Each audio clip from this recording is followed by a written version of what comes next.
So how did you get into mainstream Jamaican? Absolute buck-ups, because I came back home at 20 years old and got no acting work. Nobody cared that I had studied acting, and the plays were going on in the newspapers and so on. And so I had to get a job. So I did what a lot of my peers were doing that I went to Immaculate with. I joined Air Jamaica, which doesn't exist anymore, the way Priory doesn't exist anymore. This is crazy. But yeah, so I joined Air Jamaica, and I was a purser. I was with them for 5 years.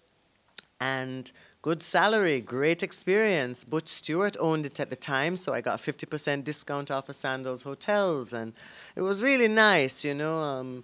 Those were the days when you were like a supermodel on the plane, you know. They really took care of you. You got money for makeup and lipstick. You get an allowance for perfume. It was amazing. But anyway, so I had no work, so that was what I was doing.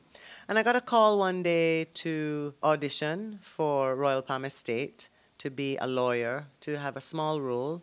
And I did the audition, and I didn't get the part, but I got a call back if I would be interested in being a staple on the show.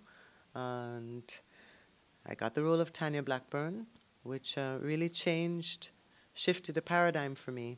Before that, my good friend David Heron took pity on me and gave me a role when I was 21 at the Barn Theatre called Foreplay, and that was my first paying theatre job.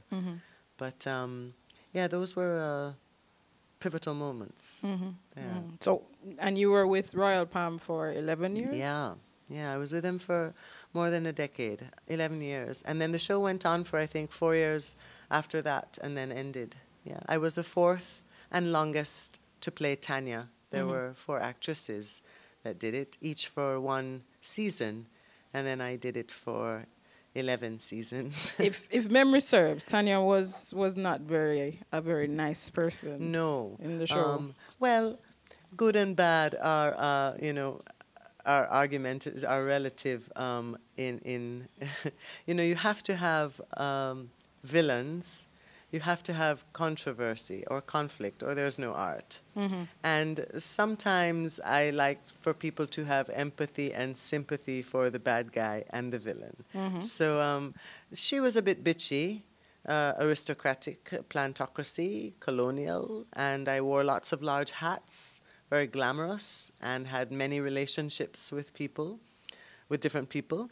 And I think Jamaica, they didn't hate that. I think they liked seeing a sort of representative of how that kind of person stay, how they really are. And you'd think that that's not an admirable thing, but Outer Road, I'm very loved and respected, and people treat me so nicely. And I think that they realize I was just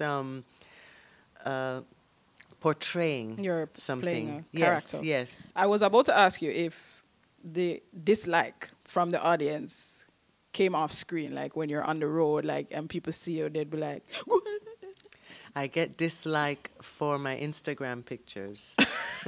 I get unfollowed for things like that. No, not for my performances, because I don't think they can point the finger at me alone. I think they realize, it's a whole production, and they make her do that. Right. So, right, yeah, they don't hate me for that. They Right. might not like the role or the show, or might not be a fan of mine at all, but they don't. It's not so point fingerish. It's not so direct.